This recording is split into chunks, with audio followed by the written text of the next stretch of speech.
Dieu nous a fait grâce. On est au programme, nous remercions les coordonnateurs, l'ancien Gaston. Nous remercions Dieu pour le choix qu'il a fait porté à notre égard de nous mettre au programme de cette exhortation. Que Dieu soit béni. C'est aussi un petit sacerdoce dans lequel on nous met qui n'est pas facile. Mais qui est bon parce que nous tous nous sommes voués à annoncer l'évangile. Amen. Nous l'avions reçu et nous devrons la répandre. Amen. Dans toutes circonstances. Même si on vous dit que celui-ci, lui, il n'aime jamais entendre, mais laissez le grain de Dieu. C'est la parabole de la terre avec les ronces, les cailloux, la terre bonne. Vous devez toujours annoncer. N'ayons pas peur. Amen. Vous pouvez faire des erreurs, mais la grâce de Dieu est avec nous. Amen. J'ai voulu que nous commencions par la lecture du psaume 32, de 1 à 5. Frère, si vous pouvez nous aider à la lecture. Volontiers, homme de Dieu.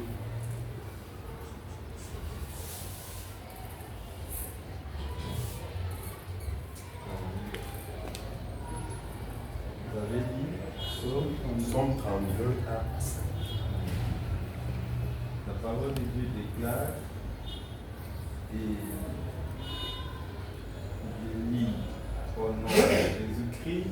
Amen. Je lis au nom de Jésus-Christ. Amen. De David, cantique. Heureux celui à qui la transgression est remise, à qui le péché est pardonné. Heureux l'homme à qui l'Éternel n'impute pas d'iniquité, et dans l'esprit duquel il n'y a point de fraude. Tant que je me suis tu, mes os s'est consumé. Je gémissais toute la journée, car nuit et jour, ta main s'appesantissait sur moi. Ma vigueur n'était plus que sécheresse, comme celle de l'été. Je t'ai fait connaître mon péché, je n'ai pas caché mon iniquité. J'ai dit, j'avouerai mes transgressions à l'Éternel, et tu as effacé la peine de mon péché. Amen. Amen. On peut aussi lire Psaume 51, 3 à 15. Psaume 51, 3 à 15, je lis au nom de Jésus-Christ. Amen. Car je reconnais mes transgressions, et mon péché est constamment devant moi. J'ai péché contre toi seul, et j'ai fait ce qui est mal à tes yeux, en sorte que tu seras juste en ta sentence, sans reproche dans ton jugement. Voici, je suis né dans l'iniquité, et ma mère m'a conçu dans le péché. Mais tu veux que la vérité soit au fond du cœur.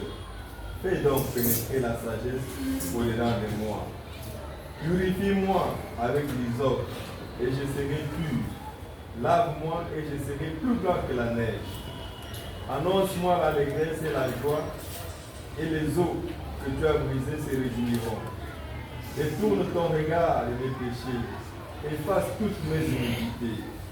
Ô Dieu, crée à moi un cœur pur, renouvelle à moi un esprit bien disposé. Ne me rejette pas loin de ta face, ne me retire pas ton Esprit Saint. Rends-moi la joie de ton salut, et qu'un esprit de bonne volonté me soutienne. J'enseignerai tes voies à ceux qui les transgressent, et les pécheurs reviendront à toi. Ô Dieu, Dieu de mon salut, délivre-moi du sang versé, et ma langue célébrera ta miséricorde. Seigneur, ouvre mes lèvres, et ma bouche publiera ta louange. Amen. Amen. Je voudrais parler dans la présence, dans sa présence, il nous pardonne. Amen. Amen. Amen. J'ai essayé de comprendre ou de chercher à comprendre. J'ai trouvé que nous avons toujours fait usage de ce terme, mais parfois d'une manière péjorative, mais nous ne comprenons pas parfois le pourquoi même du pardon. notre attitude, nos comportements, notre manière de faire, d'agir, d'être. Il est toujours dans la manière où une personne a toujours tendance de croire que ce qu'elle lui fait est normal. C'est pourquoi vous allez voir un voleur, quand il vole sans péril, il dit « Ah, Dieu l'a béni ». Un fraudeur, lorsqu'il fraude et qu'il est passé ça qu'on le remarque, il dit que « Ah, Dieu l'a béni ». Pour les uns, ils utilisent le terme chance pour dire que ça corrobore à ce que Dieu a agréé. Et nous vivons ainsi dans plusieurs histoires. Pour ceux qui sont mariés, il y a des gens, ils froissent son conjoint avec les mots, mais il en trouve normal parce que lui, il est homme. Soit si c'est la femme, bon, il est dit parce qu'il sait bien que non, tu ne vas rien faire. Et nous vivons ainsi, les parents laissent les enfants laissent les parents. Mais le terme pardon, nous ne le prenons pas avec sa quintessence, c'est-à-dire sa qualité réelle. Nous ne la donnons pas. Ce n'est pas parce qu'on ne connaît pas, c'est parce que ce n'est pas en nous. C'est Dieu qui est le pardon. Amen. Il est le promoteur de l'existence. Et il sait pourquoi le pardon, et il sait les mobiles qui peuvent faire du pardon une relation ou un pont entre l'homme et lui. Mais lorsque nous sommes en train de mener la vie d'une manière ordinaire, on ne peut pas retrouver le fond de ce mot-là. Il devient presque un mot vague. J'ai essayé de fouiller à ma petite manière. J'ai trouvé que le pardon de Dieu est une relation fondamentale, asymétrique, où Dieu, de façon souveraine et gracieuse, qui rétablit l'homme dans une vie ouverte, avec accomplissement eschatologique.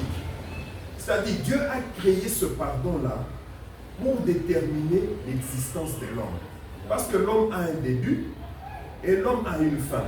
Est-ce que doit-il vivre une vie telle qu'il la veut et la terminer telle qu'il la veut? Non. Et Dieu a compris qu'il a fallu mettre sa part dans l'existence de l'homme. Et cette part-là, elle est liée aux attitudes et au comportement de l'homme. Parce que quand nous vivons, parfois même nous qui sommes chrétiens, ou nous qui avons déjà donné la vie à Christ, il nous arrive, nous nous comportons en ignorant même que nous sommes des chrétiens. C'est pourquoi la Bible nous demande toujours de s'exhorter mutuellement. C'est une manière de faire demeurer la lampe de la parole de Dieu en nous, où que nous puissions être. Il suffirait seulement que vous soyez déconnectés de votre milieu. On nous a parlé pendant la semaine passée de la communion fraternelle. Le rôle réel de la communion fraternelle, c'est pour demeurer dans une chaudière chrétienne. Si vous n'êtes pas dans cela, vous allez être dans un milieu où il y a une vieille chanson qui faisait de toi un bon pécheur. Tu commences à frapper d'abord les pieds en cadence, et puis après, les vocables commencent à sortir de la bouche, et puis après, tu te dis quoi? Non, c'est normal, est-ce que j'ai péché? Souvenez-vous que Dieu gère la vie de l'homme. Tel que nous sommes là, il connaît le nombre de nos cheveux et il connaît chacune des personnes. Et nous sommes comme des marionnettes. C'est lui qui tire les fils à tout bout de champ. Nous sommes obligés de ramener notre façon de comprendre les choses sur la volonté de Dieu. C'est pourquoi le pardon que Dieu donne, c'est un pardon qui vient à l'existence de l'homme d'abord, et il est lié à la parole qui est le destin de l'homme. Parce que Christ est la parole. Vous ne pouvez pas naître par la grâce de Dieu et ne pas vivre avec cette parole. Dans le cas où vous êtes un homme animal, vous vivez par instinct. Vous vous comportez par instinct et vous n'avez rien à vous êtes vide. L'histoire la plus troublante est celle que, en Dieu, il a imaginé tout ce qu'il fallait pour que l'homme ait la bonne relation avec lui. D'abord, il nous crée, il nous laisse d'abord dans la pâture. Et puis après, il commence à nous orienter. Mais cette voie-là est toujours en nous. Personne de nous, on lui a dit que voler c'est mauvais. Personne de nous, on lui a dit que mentir c'est mauvais. Personne de nous, on lui a dit que tuer c'est mauvais. Mais nous avons été un jour, étant petit, mais tu dis à ton ami que c'est que tu as fait. Mais qui te l'a dit? Personne. Ça, c'est la plénitude glorieuse de Dieu dans l'homme. Amen. L'homme est l'image de Dieu. Donc en lui, il a tout mis. Maintenant, l'homme lui-même ne veut pas comprendre ce qu'il est, mais il veut prendre ce qui est de l'extérieur. Et quand il le met en lui, il crée un coïboui dans lui. Et ce coïboui l'amène dans la direction qu'il veut. Et dans cette direction-là, Dieu n'a pas seulement laissé, il s'est dit que je dois mettre terme à ça. Et il a fait maintenant amener le point le plus culminant. Il amène la personne de Jésus-Christ face à l'homme. De sorte qu'il y ait un pont réel. Parce que par les termes, vous ne pouvez pas. Les anciens ont eu beaucoup de la peine. Tantôt ils se comportent ainsi. Ils ont quitté l'Égypte. Ils ont vu, Dieu a fait beaucoup de prodiges pour leur montrer la capacité qu'il avait. Mais eux qui ont vu, et qui ont mangé même un repas qui n'est pas préparé des mains d'hommes, mais ils n'ont pas su comprendre Dieu. Et nous qui mangeons les repas faits des mains d'hommes, c'est pourquoi Dieu a vu que l'homme était faible dans Jésus-Christ pour qu'il soit la meilleure relation entre lui et nous. L'intervention de Jésus-Christ est le moment décisif de l'histoire des hommes. Car il s'est donné l'instant à Dieu, le Dieu d'Abraham, le Dieu de Jacob, le Dieu d'Isaac, pour donner la proximité libératrice et réconciliante entre l'homme et Dieu et pour vivifier l'existence de l'homme. Parce que lorsque vous n'avez pas Dieu en vous, je vous en prie, vous ne vivez pas. Et vous dégagez même une mauvaise odeur. Vous pouvez même être à certains endroits, les chiens commencent à bouillir pour rien. Pourquoi? À cause de votre manière de vivre. Vous pouvez être à un certain endroit où il y a les enfants commencent à pleurer. Mais vous vous posez la question, les enfants sont quoi? Non. Vous avez quelque chose de mauvais en vous, c'est ce qui est en train de traumatiser tous ces êtres innocents. Voilà. Tout ça à cause de quoi? Vous n'êtes pas dans la réconciliation avec lui. Amen. Et ça nous amène dans ce que nous vivons et croyant que non, moi je suis toujours comme ça. Et c'est ainsi que certaines personnes se sont habituées à leur propre comportement. C'est-à-dire, il va quelque part, on le gueule, il va quelque part, il se bagarre, il va quelque part, il dit n'importe quoi. Tout ça, c'est quoi? Je ne suis pas avec Dieu et je ne me rends pas compte que tout ce que je fais vient de mon propre comportement. Mais lui, il est disposé. Il dit, mon fils, je suis là. C'est gratuit, sans condition. Sans condition. L'heure de Jésus, c'est la positivité inconditionnelle de Dieu pour les hommes. Et si vous ne prenez pas ça en compte, vous êtes une personne égarée. Or, lui, Christ n'est venu que pour les égarer. C'est pourquoi il lui a été reproché par ceux qui se prenaient d'être plus religieux. Sinon, il vit avec les gens les percepteurs d'impôts, les pécheurs et tout ça. Parce que ce qui est aussi réel, dans le temps ancien, la société était toujours stratifiée. C'est-à-dire, ceux qui sont religieux considéraient les autres comme étant de moins que rien. C'est-à-dire des esclaves. Les percepteurs d'impôts, c'était des pécheurs, parce qu'ils ponctionnaient les alcooliques, tout ça, les prostituées, c'était des personnes écartées. Mais Christ venu, il est allé vers eux. C'est pourquoi lorsqu'il lui a été reproché, il a dit quoi? Le médecin ne va pas chez les personnes saines, il va chez ceux qui sont malades. Et un pécheur, c'est un malade. C'est pourquoi nous avons ce fardeau d'intercéder régulièrement dans ce sens pour qu'ils s'approchent aussi de ce qui est disposé à eux, pour que leurs âmes deviennent aussi disposées à être dans la concordance avec la volonté de Dieu. L'horizon sur le fond duquel il convient de comprendre l'intervention de Jésus-Christ est donc l'annonce de la proximité du règne de Dieu. C'est-à-dire, quand Christ vient en nous, il nous rapproche dans le règne de Dieu. C'est-à-dire, nous sommes comme dans un chapiteau qui nous couvre. C'est-à-dire, nous vivons sans pour autant que nous ayons à avoir peur. Ogi vient avec une boisson qu'il a déjà commencé à boire. Je n'ai pas peur qu'il me l'étende parce que je sais qu'il n'a aucune intention à me détruire. Je peux être à bord du véhicule d'un frère, je n'ai aucune pensée à croire autrement. Si je me dis que je suis avec mon frère, amen. Ça s'arrête là. Je le vois, je me vois. Il me voit, il se voit. Amen. Et en tout cela, nous n'avons qu'une seule conversation. Christ en nous, espérance. Amen. Ça, c'est le dessein de Dieu pour l'existence de l'homme. Mais l'homme est en train de tergiverser. Pourquoi? Parce qu'il ne comprend pas pourquoi Christ est venu pour nous mettre en relation avec Dieu. Il trouve cela long.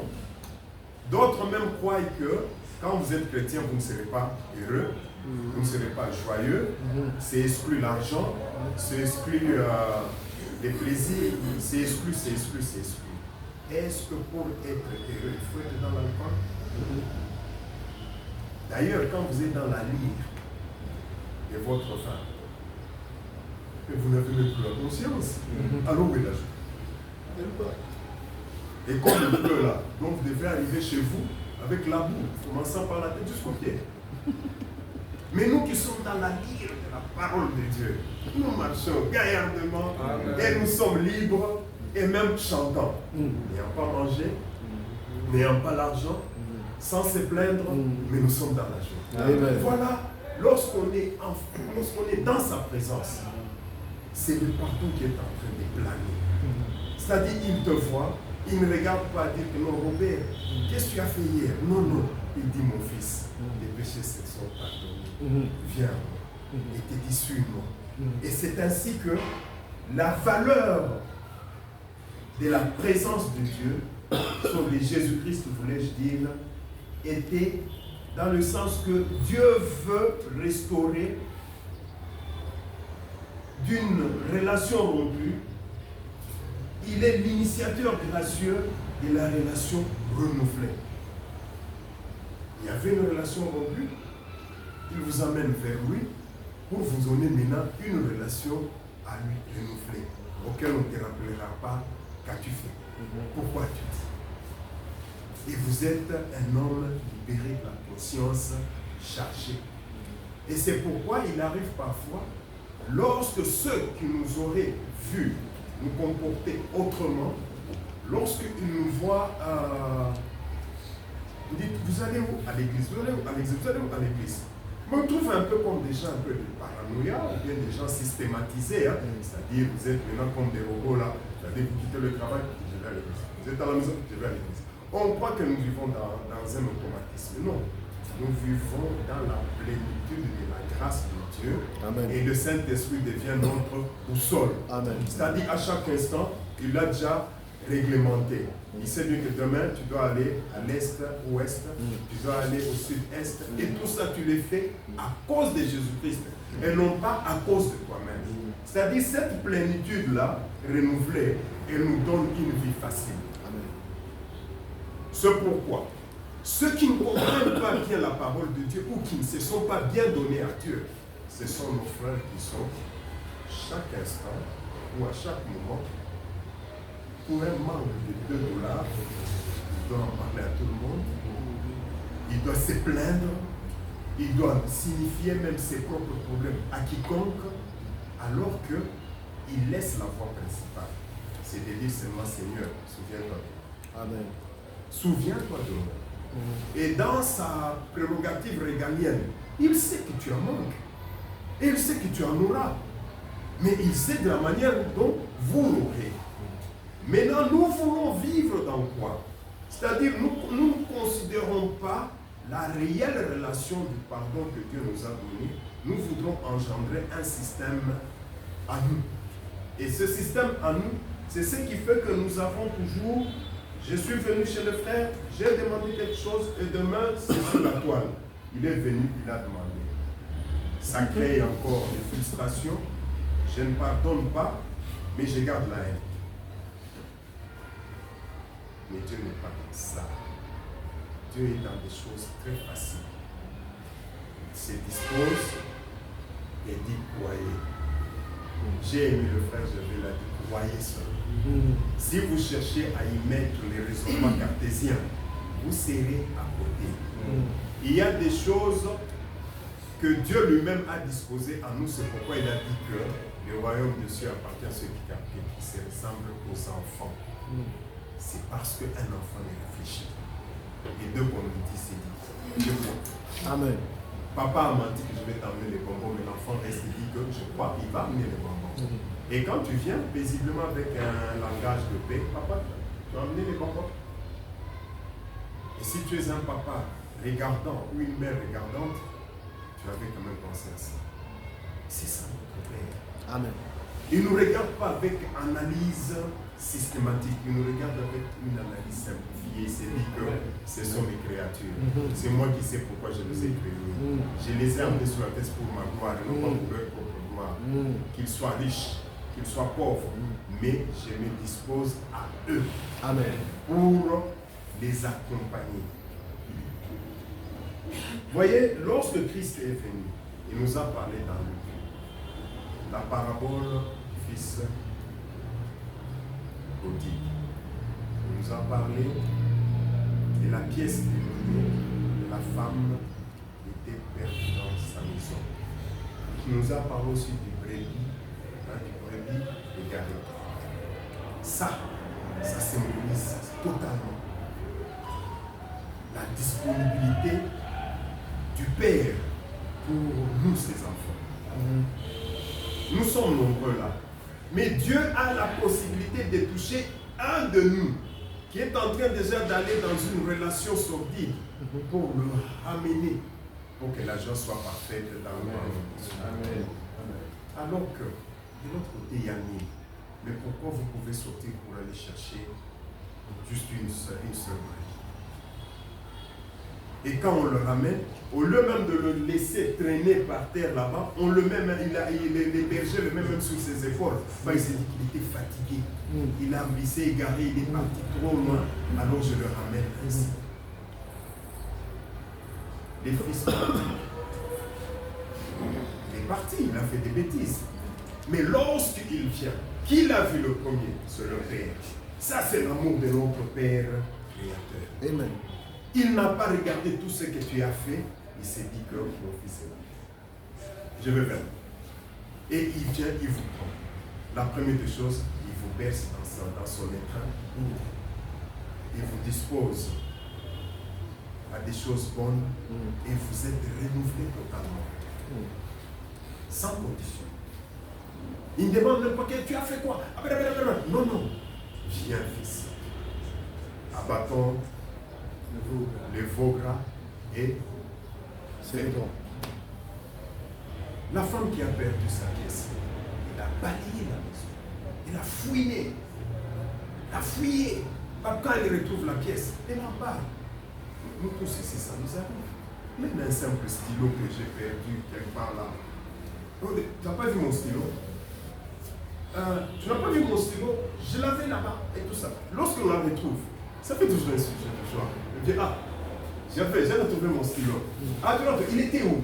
Mais si un stylo peut faire l'objet d'une conversation, et à fortiori une âme qui revient à Dieu. Amen. C'est pour comprendre que la disposition de notre Père Le pardon que Dieu dispose à nous n'est pas de la manière dont l'homme comprend. Mais si vous comprenez ces trois paraboles, vous comprendrez que Dieu est un Dieu de sacrifice. Amen. C'est un Dieu qui se dénoue de soi pour nous. Amen. Amen. C'est un Dieu qui abandonne ce qu'il est pour être avec nous. Juste dans le sens de nous donner la valeur de notre existence. Yes. Parce que lorsqu'on vit, lorsqu'on est là, parfois on ignore la personne dans laquelle nous sommes. Et c'est pourquoi la parole de Dieu nous dit n'assistez pas au service. C'est pour nous demander toujours à être disposés dans une possibilité. Vous voyez les personnes qui sont par exemple dans les sciences quelconques. Vous savez que ces gens-là, c'est différent de nous sur quel point. Eux, on les a parlé d'un père spirituel restrictif, contraignante, punissante. Mais nous avons un père pardonnant, conciliant, rassembleur. Amen. Mais non, eux, ils ont peur, c'est pourquoi ils sont trop dans cette discipline-là. Vous les verrez si on dit qu'il faut s'habiller, par exemple, telle couleur. Ils sont très sévères dans cela. Il faut manger à telle heure. Ils sont très sévères dans cela. Mais nous, que Dieu a donné la petite bonne disposition, de la facilité, de l'amour, du pardon. On trouve que non, Dieu devient un vieillard là, à qui on doit, on pêche, on revient, à qui on pêche, on revient. Entrez dans vos cœurs. Vous avez des petites histoires que vous avez semblé considérer comme inutiles. Ce sont des péchés. Ce sont des petites histoires qui vous retiennent. Vos, comment on dit, vos routines, vos répétitions. Et il y a toujours des gens, oh, moi c'est comme ça, mais toi c'est comme ça, mais tu es toujours dans le mal. Moi vous ne me connaissez pas. Non, oui, moi je ne te connais pas, je connais que ton nom, mais Dieu te connaît que tu es toujours à côté. Alors, inclinons dans la prière, fouillons nos cœurs, dégageons la sueur. Dieu est disposé à nous parler. Prions.